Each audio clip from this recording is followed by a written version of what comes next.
fast release, yang kedua ada pupuk slow release, dan yang ketiga ada pupuk yang namanya systemic release. Itu dari sisi cara kerjanya. Ini seperti ini. Jadi yang kita kenakan itu adalah bagian bawah.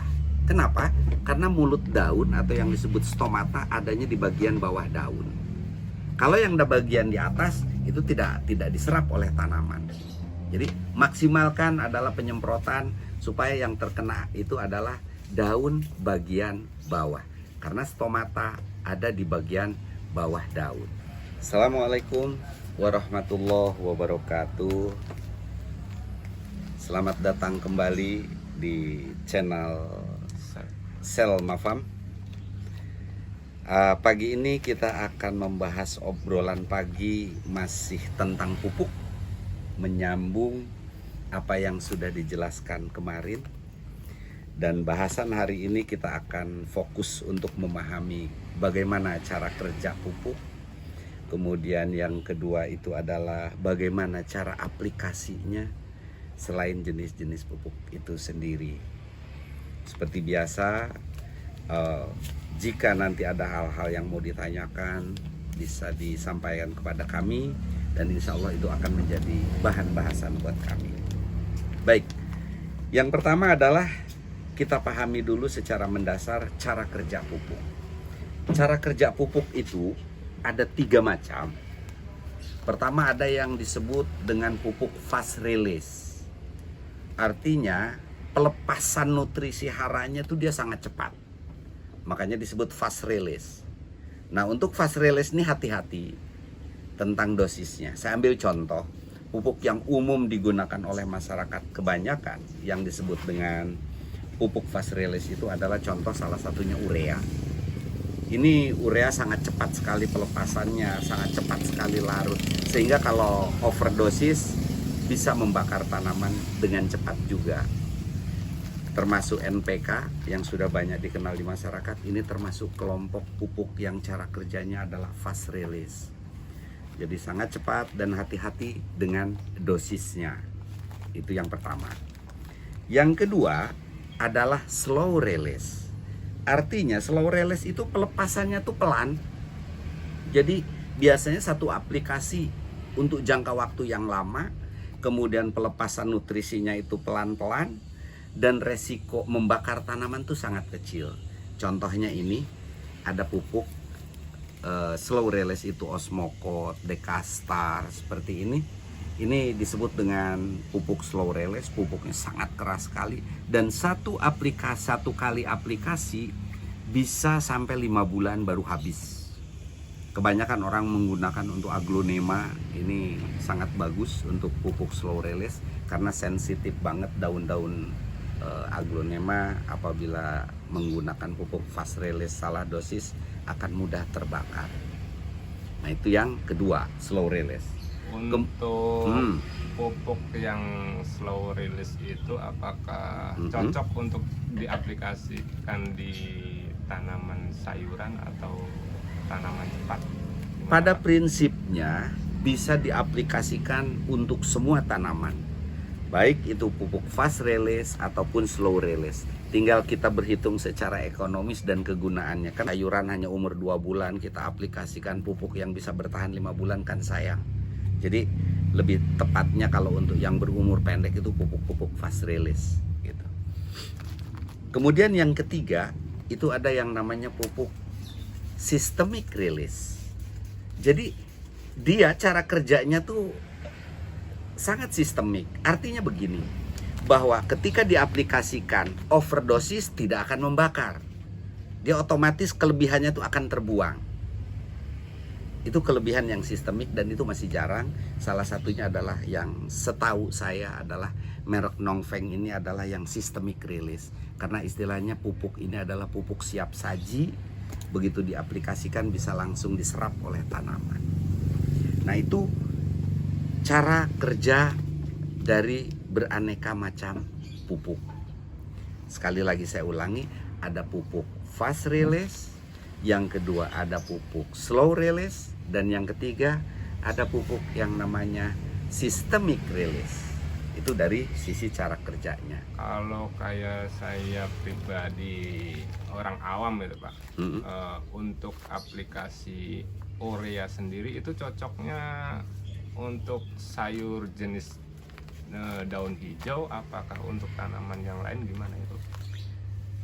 Kembali tentang urea ini, kandungan nutrisinya, kandungannya adalah nitrogen. Nah, nitrogen ini sangat baik untuk pertumbuhan daun dan menyuburkan daun. Jadi kalau untuk pupuk untuk tanaman-tanaman contoh yang menghasilkan daun-daun, mungkin mayoritas orang menggunakan urea ini. Cuma bukan berarti tidak membutuhkan fosfat dan kalium, tetap membutuhkan, cuma dosisnya jauh lebih rendah daripada nitrogen itu sendiri. Prinsip semua pupuk bisa digunakan untuk semua tanaman. Yang penting kita pahami bagaimana cara aplikasinya. Jadi keberhasilan dalam pemupukan itu prinsipnya tepat dosis, tepat waktu, tepat cara. Nah, makanya yang kedua, mari kita bahas bagaimana sih cara aplikasi pupuk itu sendiri. Pertama, yang harus kita pahami tentang aplikasi pupuk ini, ada dua kelompok pupuk cara aplikasinya. Yang pertama itu yang disebut dengan pupuk daun. Yang kedua adalah pupuk akar. Nah, disinilah masih banyak orang-orang yang masih awam dengan pupuk yang memahami bahwa yang disebut pupuk daun itu adalah untuk menyuburkan daun, sementara pupuk akar itu untuk menumbuhkan akar. Ini kesalahan yang fatal. Padahal yang dimaksudkan pupuk daun di sini adalah aplikasi pupuk tersebut adalah disemprotkan melalui daun. Sementara pupuk akar itu diaplikasikan melalui akar. Contoh, udah yang umum adalah pupuk daun yang merek Gandasil. Seperti ini. Ini disebut pupuk daun karena memang aplikasinya adalah disemprotkan melalui daun. Tapi bisa juga dikocorkan melalui akar. Tapi disebutnya ini pupuk daun karena akan lebih efektif kalau disemprotkan melalui daun. Kalau yang disebut pupuk akar adalah seperti NPK, urea, TSP dan lain-lain, itu pupuk akar. Karena aplikasinya melalui akar. NPK itu kan pupuk akar yang diaplikasikan untuk akar. Nah, kalau disemprotkan ke daun, apakah ada dampak yang signifikan ataukah itu menyalahi prosedur? Sebenarnya dampaknya ada. Biasanya kecenderungannya kalau pupuk akar diaplikasikan ke penyemprotan daun, cenderung daun itu akan terbakar. Jadi dosisnya harus sangat-sangat kecil. Tapi kalau larangan, tidak ada larangan. Boleh-boleh aja kita coba. Nah, kembali ke tadi pupuk akar dan pupuk daun. Jadi kalau pupuk daun itu adalah aplikasinya lewat daun, sementara kalau pupuk akar aplikasinya melalui akar. Nah, disebut pupuk daun tadi dijelaskan aplikasinya melalui daun. Tapi kalau tujuannya tetap kembali seperti yang sudah dibahas di video kemarin, bahwa tujuan pemupukan itu ada dua: menyuburkan tanaman atau membuahkan atau membungakan tanaman. Nah, contoh ini pupuk daun yang merek Gandasil. Ini mudah mengingatnya. Kalau yang hijau itu adalah untuk menyuburkan, untuk pertumbuhan vegetatif sebelum tanaman siap berbuah. Nah, kalau tanaman sudah siap berbuah, menggunakan Gandasil merah untuk merangsang akar, merangsang pembuahan dan pembungaan. Tapi tetap disebutnya adalah pupuk daun. Jadi kesimpulannya bahwa tujuan pemupukan itu adalah tinggal memilih di antara dua: untuk menyuburkan tanamankah atau untuk membuahkan atau membuahkan tanaman. Itu tujuan daripada pemupukan. Jadi sekali lagi, bedakan istilah pupuk akar dengan pupuk daun itu adalah cara aplikasinya. Sebagai catatan, untuk pupuk-pupuk daun yang kita aplikasikan dengan melalui penyemprotan daun, nah saya ambil contoh di sini ada. Ini kebetulan di meja ada tanaman aglonema, contohnya aglonema. Ketika kita melakukan penyemprotan, posisi sprayer itu dari bawah ke atas. Kenapa? Supaya yang terkena spray adalah nah ini seperti ini. Jadi yang kita kenakan itu adalah bagian bawah. Kenapa? Karena mulut daun atau yang disebut stomata adanya di bagian bawah daun. Kalau yang di bagian di atas itu tidak diserap oleh tanaman. Jadi maksimalkan adalah penyemprotan supaya yang terkena itu adalah daun bagian bawah. Karena stomata ada di bagian bawah daun. Nah, yang dimaksud stomata itu dia apakah ada waktunya? Misalnya untuk aplikasi penyemprotan pupuk di pagi hari, siang hari, atau sore hari, itu waktu yang terbaiknya yang di waktu apa, Pak? Yang terbaik adalah pagi hari maksimal sampai jam 10, sore hari dimulai dari jam 4. Itu waktu yang terbaik untuk penyemprotan, karena saat matahari keluar itu mulai hangat-hangat itu stomata itu lagi bekerja dan itu akan lebih maksimal.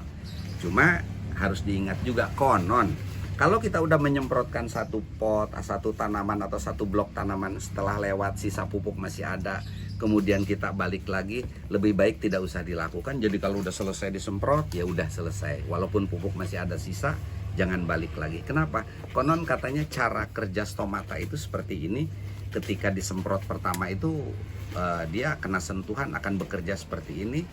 Tapi ketika dia bekerja memakan pupuk itu, kalau kita semprot lagi dia akan terhenti. Stomata itu akan menutup kembali. Konon katanya seperti itu. Nah, itulah sekilas tentang jenis pupuk dan cara kerja pupuk serta aplikasi pupuk. Mungkin yang saya tambahkan lagi, saya lanjutkan dengan dosis. Nah, dosis rata-rata itu kalau untuk pupuk daun 1 gram per liter sampai 3 gram maksimal. Nah, cuma kadang untuk ukuran gram itu kita agak bingung sendiri. Gunakanlah sendok teh. Itu untuk 1 sendok teh bisa untuk 2 liter. Sedangkan untuk pupuk butir seperti ini, kalau ukuran polybag 10 sampai 12 cukup pupuk NPK itu kita ambil dengan 2 jari, ya kurang lebih itu 5 butir lah. Kalau sudah ke polybag 15 kita ambil pupuk itu dengan 3 jari. Tapi ketika tanaman udah besar di polybag 20-25 kita ambil 4 jari. Ketika polybag 30 cukup dengan 5 jari kita ambil. Ini adalah ukuran alamiah yang biasa kita kembali praktekkan. Tadi untuk ukuran per sendok teh. Itu yang dimaksud 1 sendok teh itu apa rata ataukah penuh? Rata aja.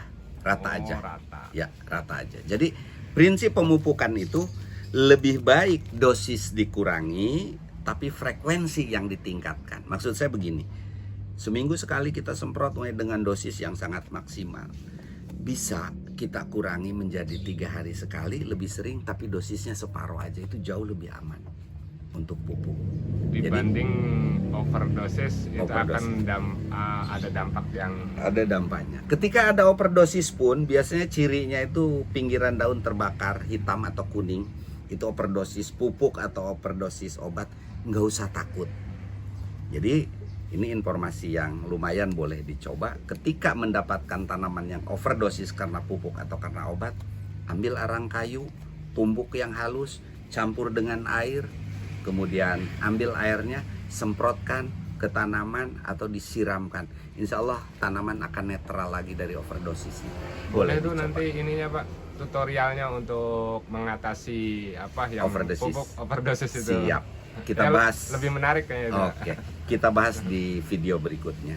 Jadi sementara untuk obrolan pagi ini mudah-mudahan bermanfaat. Saya cukupkan sekian, sampai ketemu di video-video berikutnya. Kami tunggu saran, pertanyaan, ya, bahan-bahan yang untuk kita bahas, yang ingin kita ketahui bersama. Karena channel ini dimaksudkan untuk belajar bersama, kita bertani pasti bisa. Terima kasih. Assalamualaikum warahmatullahi wabarakatuh.